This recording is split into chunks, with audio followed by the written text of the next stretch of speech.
저는 우리 교회에, 이 동막교회에 담임 목사로 부임을 한 것이 1999년 10월 마지막 주였습니다. 기억하기가 쉽죠. 20세기의 마지막 해였으니까 이제 21세기와 함께 말하자면 제 목회가 시작이 되었다, 그렇게 생각하니까 기본적으로 오늘 2023년 하면은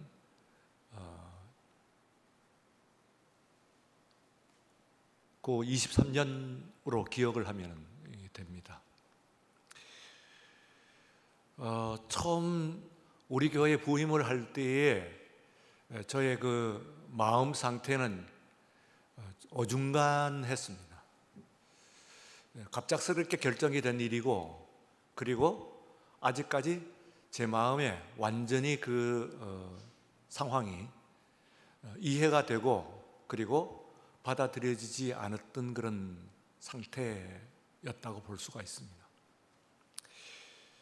우리 교회를 둘러싸고 있는 이 태영 아파트에 오게 되면은 한 절반은 넘었나요? 그러니까 입주를 했고, 그리고 나머지는 뻥 뚫려 있는, 밤이면은 이제 불을 켜 있는 그 창문과 아직까지 어두운 창문이 분명하게 대비를 이루는 그런 때였습니다. 막 활발하게 이제 입주가 이루어지고 있는 그런 상황이었어요. 완전히 셋업되어 있는 그런 교회도 아니었고, 또 저 자신의 마음 상태도 완전히 정리가 되지 않은 상태에서 선교지에서 이제 막 돌아와 가지고 목회를 시작하고 온 저로서는 마음이 상당히 혼란한 그런 상태였다고 볼 수가 있습니다. 그때에 하나님께서 저에게 몇 가지의 말씀, 사건을 보여주시면서 저희 길을 인도를 하셨어요. 그 중에서 한 가지입니다. 아마 그 2000년대 초기에 있었던 사건입니다. 제가 교회에서 우리 교회 앞을 막 나서니까 초등학교 한 2학년, 3학년 되는 여자 아이가 자전거를 타고 미끄러지듯이 돌아오면서 제 앞에 딱 멈춥니다. 저는 이제 교회 앞에 서 있던데, 보아하니 아이가 총명해 보입니다. 아주 용모도 단정하고, 그리고 총명해 보이는 그런 여자아이예요. 저보고 보면서 질문을 합니다. 누구세요? 제가 이제 대답을 뭐라고 할까? 여자아이가 갑자기 와가지고 교회 앞에서 나를 물으니까 나를 뭐라고 소개를 할까 머뭇거리는데, 미처 대답도 하기 전에 대답을 합니다.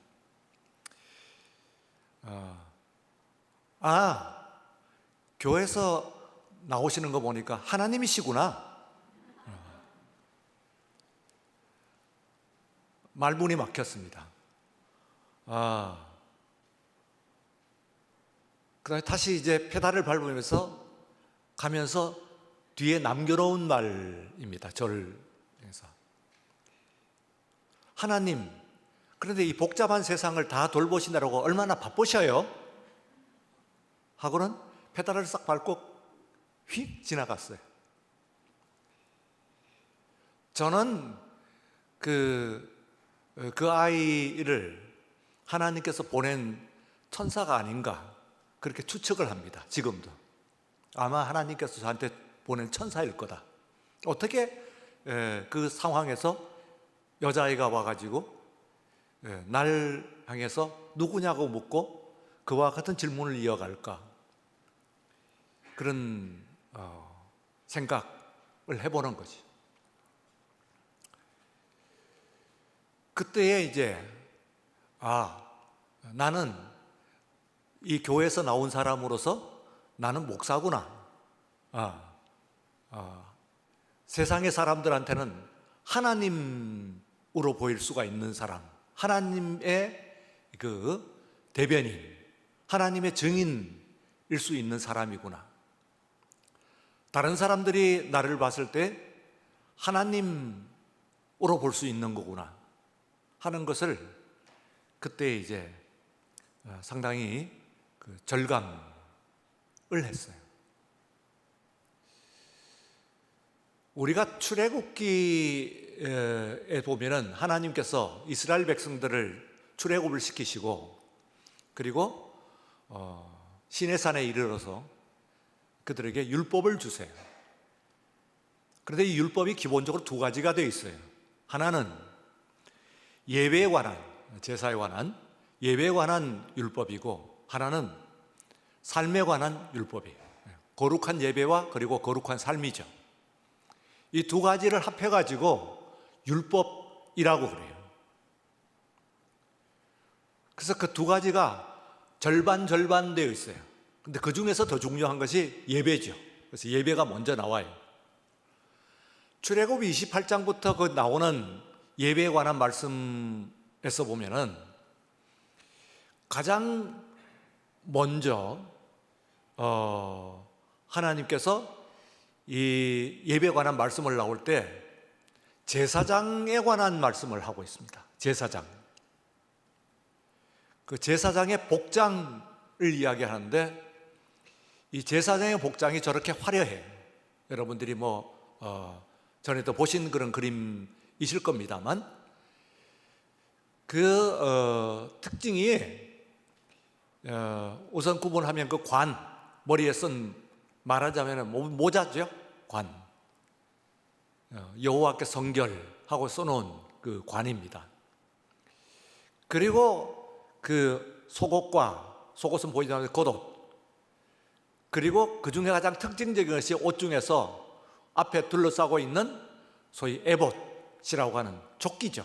보석을 물린 각종 보석들이 주렁주렁 달려 있는 그런 에봇입니다. 저와 같이 이제 그 당시 이스라엘 사람들에게서는 아주 화려한 그런 옷일 거예요. 저것을 바로 아론이라고 하는 모세의 형, 그리고 또한 그의 자손들이 이제 그 중에서 한 사람만입니다. 대제사장이 저와 같은 복장을 하는 겁니다. 근데 이 아론이라고 하는 사람의 이 제일 먼저 저 옷을 입은 거죠. 최초로 저 옷을 입었던 사람이 아론이고, 그리고 이제 아론에게 4명의 아들이 있었는데 그 4명의 아들 중에서 셋째 아들이에요. 엘르아살이라고 하는 셋째 아들이 저 옷을 물려받은 두 번째, 이제 말하자면은 저 옷을 입은 사람이에요. 근데 우리가 이 아론이 어떤 사람인가 할 때 아론 본인과 그리고 아론이 입었던 옷, 이 두 가지를 가지고 한번 구분을 한번 해보십니다. 출애굽기 과정 가운데서 나타난 아론은 그리 좋은 모습으로만 나타나는 건 아니에요. 아니, 부정적인 그런 면이 훨씬 많아요. 우선 아론의 바로 이 금송아지 사건, 그러니까 모세가 하나님께 계명을 받기 위해서 산에 올라가 있는 동안에 그 형 아론은 이제 지금 이 선지자가 산에 올라갔으니까 백성들을 잘 아우르고 다스리고 그리고 거룩한 마음으로 기도하고 이렇게 기다려야 될 것인데, 뭐 그 안에서 허둥지둥하면서 마침내 생각해낸 방안이 백성들이 모아온 금부치를 녹여가지고 금송아지를 만들고 우상을 만들어서 그 앞에서 뛰놀며 절을 하는 그런 모습이란 말이에요.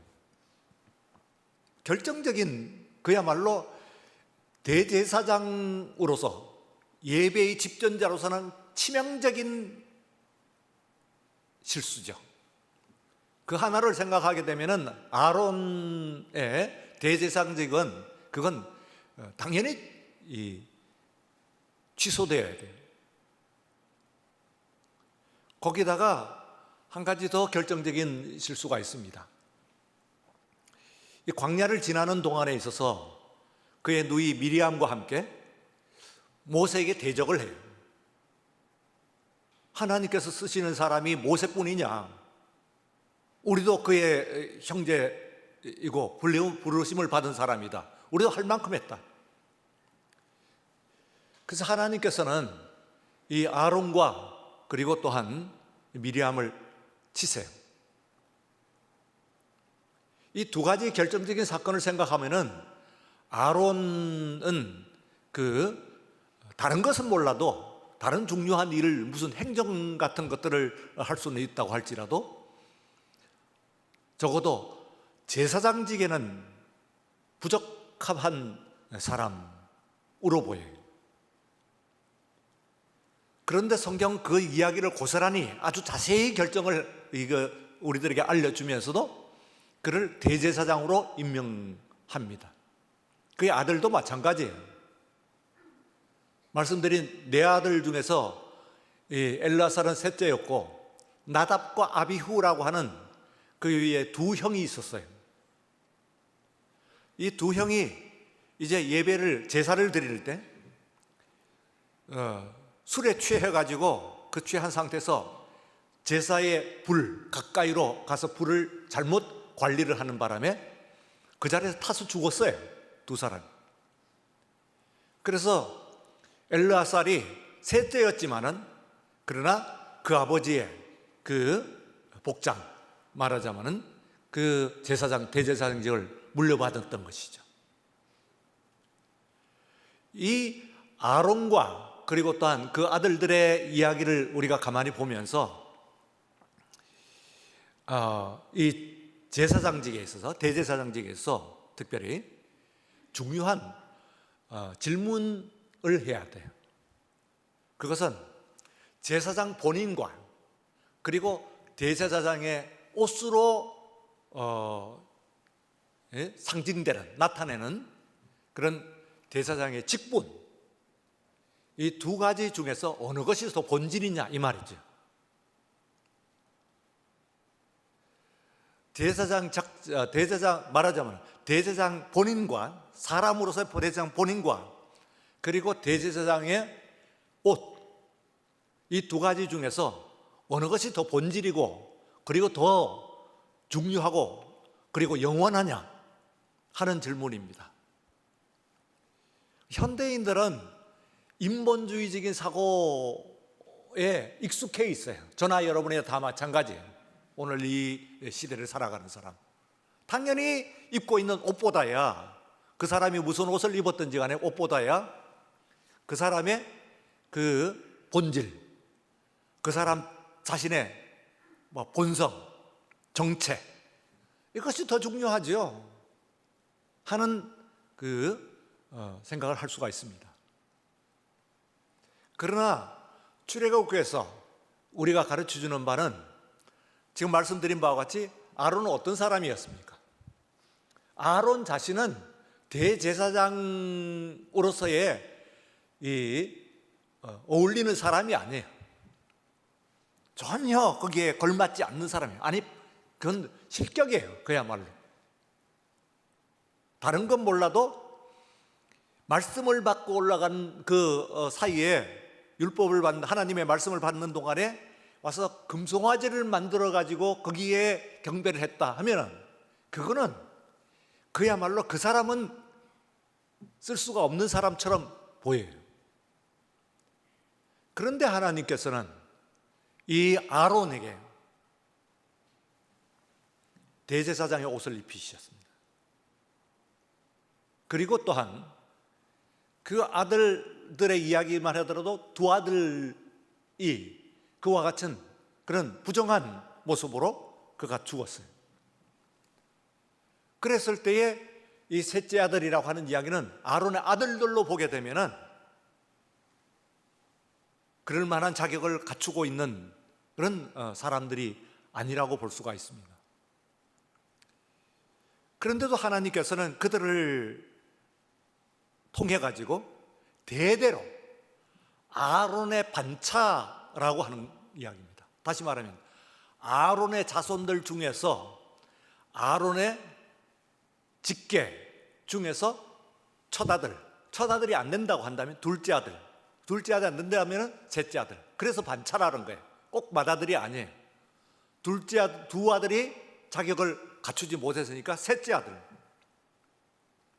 그래서 어쨌든 아론의 직계 중에서 대대로 대제사장, 곧 대제사장은 뭡니까? 아주 중요한 인물이거든요. 이스라엘 전체의 죄사함과 그리고 하나님의 은총과 그리고 하나님의 그 축복이 그 한 사람에게 달렸어요. 대제사장이라고 하는 사람이 우선 이스라엘 전체의 죄를 다 짊어지고 그것을 죄를 사하는 거예요. 그렇게 중요한 일을 하는 사람이란 말이에요. 근데 그것을 아론의 반차, 아론의 직계에 따라서 가는데, 그렇다고 한다면 성경은 기록을 할 때, 출애굽기, 레위기 기록을 할 때 최소한 아론이 그와 같은 모습이 혹 있었다고 할지라도, 그런 실수를 했다고 할지라도 그 기록을 감춰서야 됩니다. 이스라엘 전체의 죄를 사하고 예배를 집전하는 그런 사람이니까 그 사람의 그 모습을 감췄어야 돼요, 최소한. 그런데 출애굽기 또 신명기를 보면은 여러분들 낱낱이 드러나요. 아주 적나라해요. 일부러 아직도 그 사람을 파는 것 같아. 이런 사람이었다. 그의 못난 모습, 추한 모습, 이런 것들을 그대로 다 드러내는 거예요. 불경한 그 자세, 이런 모습들을 그대로 다 기록을 하고 있어요. 환해요. 우리가 읽어보면은 한 몇 구절 슬쩍 지나가는 정도가 아니고 아주 자세히 보도가 되어 있는 그런 것이라고 볼 수가 있습니다.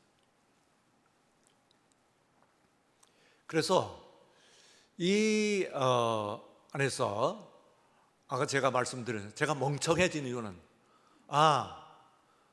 하나님이시군요 하는 말에서 어떤 느낌이 들었었겠어요?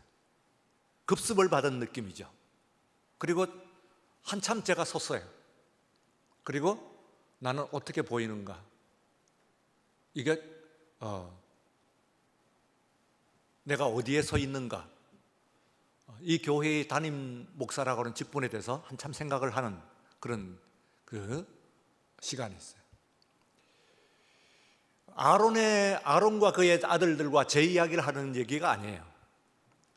우리가 종교개혁자 마르틴 루터가 1517년에 여러분도 아시는 바와 같이 종교개혁을 일으켰습니다. 소위 말해서 우리가 개신교라고 하는 것이 이제 태동하는 것이죠. 그때부터 500년이 넘었습니다. 그런데 이 종교개혁에 있어서 아주 중요한 4대 슬로건이 있어요. 4가지의 그 중요한 주제가 있어요. 그 중에서 하나가 뭐냐 하면은 만인 제사장직이라고 하는 말이 있습니다. 만인 제사장직. 모두가 제사장, 그것도 대제사장이란 그런 말입니다. 지금 말로 얘기하면은 만인 목사직이란 뜻입니다. 그러니까 여러분들은 자신의 최소한 종교개혁의 중요한 이 가르침의 원리인데, 여러분 자신에 대해서는 여러분은 최소한 목사예요. 그 여러분들의 직분이 말하자면은, 여기 모여 있을 땐 제가 이제 여러분들 담임 목사이긴 합니다만, 여러분 한 사람의 심령에 대해서, 스스로에 대해서는 스스로가 목사예요. 지금 말로 하면 대제사장 이러면서 난 여러분들이 목사예요. 그러면 목사가 해야 되는 일을 스스로에게 해야 돼요. 그러면 나와, 그것은 말하자면은 여러분들이 대제사장의 옷을 입는 것처럼 목사의 옷, 곧 목사의 직분을 받은 겁니다, 여러분들이. 그래서 나 자신을 향해 가지고 목사의 역할을 해야 돼요. 그러면 물론 우리가 오늘 이 바울의 말씀은 어떻습니까? 이 바울은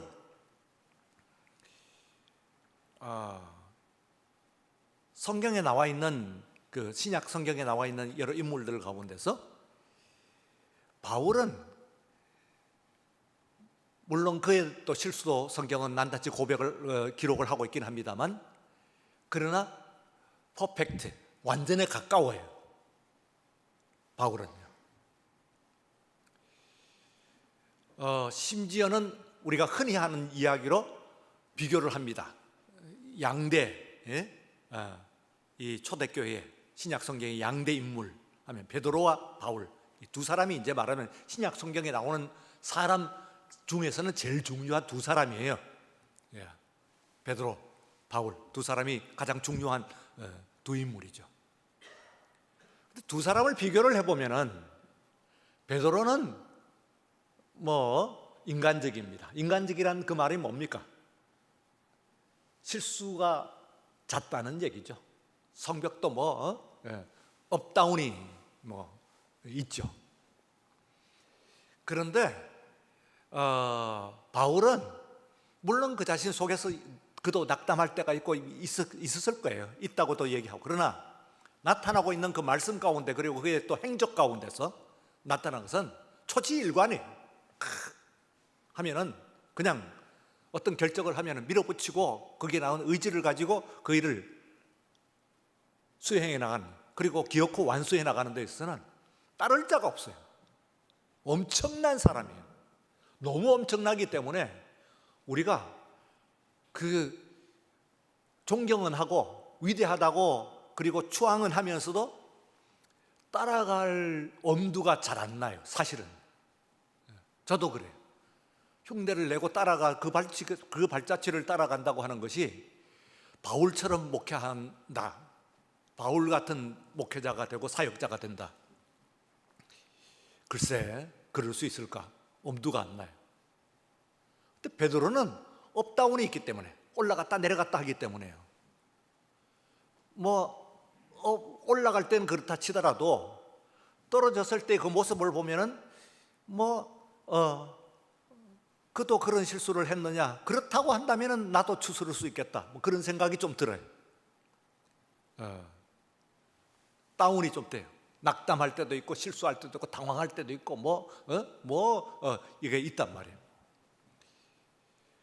그래서 이 바울은 말하자면은 어떤 상태가 됐느냐면은, 이 제사장이 입은 옷과 직위죠.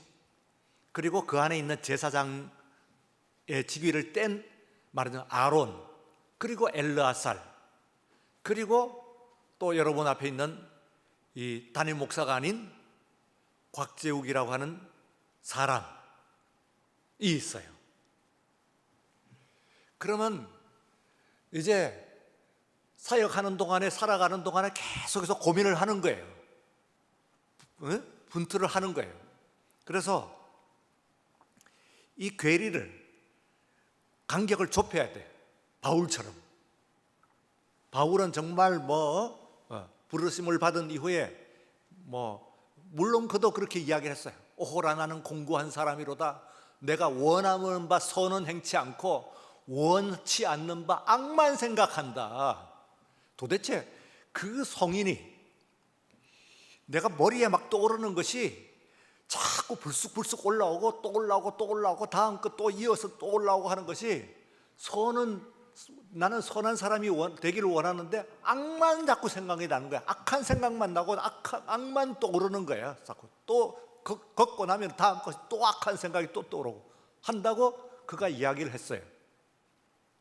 그건 사도 바울의 사역의 말년이에요. 만년이에요. 만년. 푹 익었을 때 완전히 하나님 이 앞에 존전으로 가기 직전에 한 고백이 그거거든요.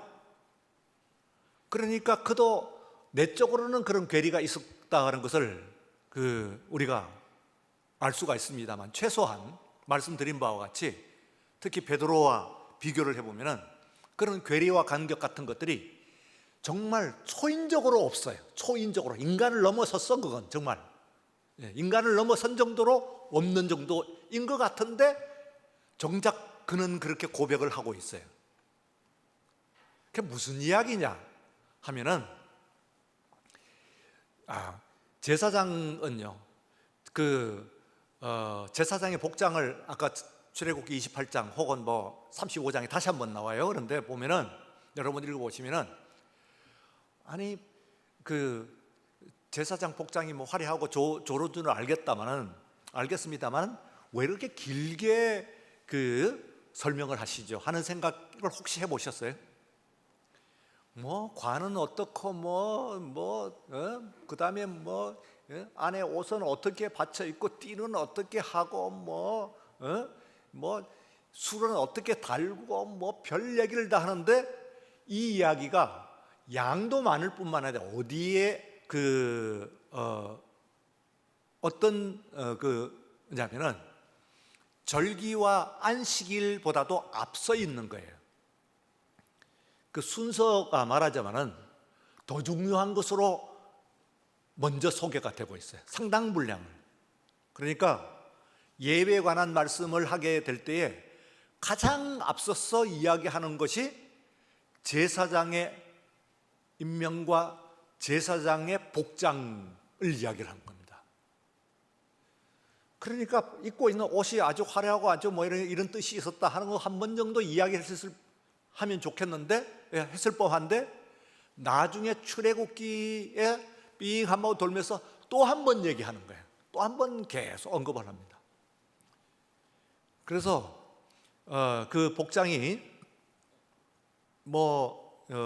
화려하고 잘 지어진 것은 알겠다만, 그러나 그렇게 자세히 소개를 하십니까? 하는 생각을 하는데, 그게 말하자면 직분이에요.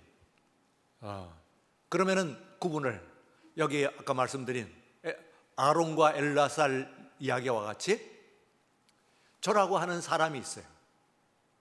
약점이 있죠. 인간적인 많은 죄와 많은 실수 이런 것들을 안에 그것을 가지고 옷으로 둘러쌌어요. 지금 이 가운. 그러면 더 본질적인 것은 뭔가 하면은 지금 오늘 예배를 드릴 때에 이 본질적인 것은 이 옷입니다. 그것이 바로 성경이 이야기하는 아주 중요한 말하자면 신앙의 원리 중에 하나예요. 아론을 그렇다면 그를 대제사장 임명을 하고 그 옷을 입히셨을 것 같으면, 그럼 하나님의 말씀인데 두고 있는 말씀에 차라리 그의 그 실수와 범죄를 기록하지 말든지 조금 감추시든지, 그것은 그대로 아주 적나라하게 설명을 해놓고서는 다 이야기를 해놓고서는 그 다음엔 그 옷을 입히신단 말이에요. 그 옷을 입히시지 말든지 하는 이야기입니다. 왜 이것이 중요한 신앙의 원리냐면은 아까 말씀드린 바로 제 이야기, 아론 이야기, 제 이야기 하는 거잖아요. 바로 여러분들이 만인, 여러분들의 모든 사람들이 다 여러분 자신에 대해서는 제사장, 곧 목사예요. 여러분들 자신의 목사가 돼야 돼. 여러분 스스로에 대해서 목사가 돼야 돼. 그런데 여러분이 모습이 있고, 그리고 여러분의 입고 있는 목사로서의 옷이 있다 이 말이에요. 이거 말하자면. 그러면 안에서 있는 모습은 너무나 실망스럽고, 그리고 너무나 이건 해결이 안 되는 그런 모습이잖아요. 그런데 여러분들이 성도라고 할 때 그 성도가 뭡니까? 성도가 거룩한 사람이란 뜻이거든요. 그 성도 여러분 하면서 all saints예요. 모든 성자 여러분, 그런 얘기인데, 여러분이 스스로 해가지고 나 성자예요, 나 정말 거룩한 사람이에요 할 수 있겠어요? 입은 옷은 그래요. 여러분들이 입은 옷은 일단 그래요. 그래서 여러분들은 성도 여러분 하면은 이거 굉장한 그런 여러분들의 영광이에요, 영예예요. 그런데 실제 안에 있는 내 모습, 이걸 가지고 부단히 말하자면 사도 바울의 그 모습, 그 말씀과 같이 끊임없이 그 괴리를, 간격을 좁혀 나가려고 하는 노력입니다. 그 노력을 이야기를 하는 것이 말하자면은 성도의 삶이에요. 그래서 거룩한 거예요, 여러분들은. 아론도 그리고 그 아들들도 완전치 않았지만, 그러나 하나님께서 그들을 폐기하지 않으시고 그들을 바로 대제사장의 옷을 입혀주셨어요.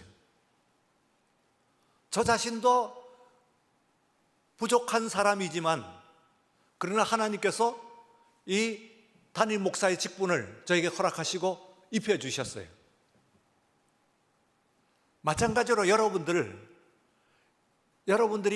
스스로를, 자기 자신이 꽤 알지요. 다는 아닙니다만, 그러나 어느 누가 얘기할 때 창문을, 4개 창문을 4조각을 내가지고 사람을 4개의 창문인데, 그 4개의 창문 중에서 하나는 뭐예요? 나와 남이 다 같이 아는 나. 그리고 또 하나는 남은 아는데 나는 모르는 나. 세 번째는 나는 아는데 남이 모르는 나. 나머지는 나와 남이 다 모르는 나. 이렇게 4가지의 창문으로 구성이 되어 있다, 그 얘기를 해요, 사람이. 그러니까 여러분들이 사실 따르면 남은 아는데 나도 모르는 거고, 나도 모르고 남도 모르는 거라면 자기 자신은 사실은 절반밖에 모르는 거예요. 그래도 어쨌든 나만 아는 내가 있잖아요. 남은 모르는데 나만 아는 내가 있잖아요. 그러면 그 내가 자랑스럽고 좋아요? 아주 떳떳하게 내놓을 만해요? 솔직하게 나오면 예언을 할 때마다 막 떠오르는 생각, 오호라 나는 곤고한 사람이로다, 어쩌면 좋지 하고 떠오르는 그런 모습들, 생각들, 욕정들, 이런 것들을 생각을 할 때에, 이게 생각하면 오늘 여기서 예배 드릴 자격이나 있고, 오늘 예배를 드릴 때 진짜 예배에서 그 설교가 2번 이루어지는 거예요. 제가 여기서 지금 설교하잖아요. 그러면 이 설교를 가지고 여러분들이 목사라고 그랬잖아요. 그러니까 여러분들이 또 자기 자신에게 설교를 한 번 더 해야 돼요, 이 설교가. 그러면 그때 은혜가 돼요. 그렇지 않으면 휙 지나치고 말아요. 여러분, 오늘 지금 제가 드리는 이 설교가 그냥 예배 설교로서 휙 지나치고 말아버려요. 오늘 설교 한번 하셨구만, 예배 드렸구만, 끝 하고 갈 거예요. 그러나 이 말씀이 여러분들에게 말씀을 하기 위해서는 목사로서의, 설교자로서의 여러분이 자기 자신에게 다시 설교를 해야 돼요, 자신에게. 그것을 가지고 말하자면, 여러분들이 제가 여기 와서 틀린 말을 하겠어요? 성경을 벗어나고 이야기를 하겠어요? 그러지 않을 거란 말이에요. 하나님 말씀이라고요. 그런데 진짜 하나님의 말씀이 되기 위해서는 여러분이 여러분 자신에게 다시 한번 하나님 말씀을 들려줘야지. 그래서 거기에서 아멘이 나와야 되지. 그래야 그것을 가지고 우리는 은혜 받았다고 이야기를 하죠. 그래서 예배는 은혜를 받아야 돼요. 제가 틀린 말씀을 하진 않습니다만, 그러나 여러분들이 은혜를 받았다고 하는 것은 오늘 이 시간에 여러분 자신이 스스로에게 말씀을 하고 거기에 대해서 아멘이 나와야 돼요. 그래야 그게 말하자면 은혜 받았다 그러는 거예요. 그래서 우리가 완전한 다른 이야기는 아니에요. 아까 바울, 그는 정말 우리 보기에는 뭐 더없이 더할 나위 없이 정말 뭐 완벽해 보이는데도 나는 부족하다, 나는 공고한 사람이다 하는 이야기를 할 정도로, 근데 끊임없이, 그러니까 우리들이 예수 믿는 삶은 뭐냐, 예배 드리는 삶은 뭐냐 하면은 예배 한 번으로 문제가 원전이 되는 것은 아니에요. 여러분의 겉모습과 여러분의 속이 달라요. 그러나 여러분을 성도라 부른단 말이에요. 하나님의 사람이라고 부른다고요. 여러분을 보고 세상은 하나님이라고 하나님을 떠올린다고요. 그러니 여러분 이 아침에 자기를 오늘 다시 한번 아파만 해도 되는 거예요. 내가 이런 모습 내가 성결하게 살아야지. 마음에 한번 결심만 해도 그게 가치가 있어요. 이것도 저것도 없이 그냥 자리만 데우고 돌아가지 않는 그런 오늘 이 예배가 되시기를 주의 이름으로 축원합니다. 거룩하신 하나님 아버지 감사합니다. 주 앞에 나와 예배를 드렸습니다. 주일의 말씀을 듣자오니 오늘 나는 스스로의 제사장입니다. 제사를 행해야 됩니다. 오늘 이 예배의 말씀 그리고 이 예배가 내가 내 스스로에게 행하는 참된 제사가 되게 하여 주셔서 죄사함이 이루어지게 하시고 하나님과의 화목이 이루어지게 하시고 온전한 헌신이 이루어질 수 있도록 인도하여 주시옵소서. 감사함이 예수님 이름으로 기도드리옵나이다. 아멘.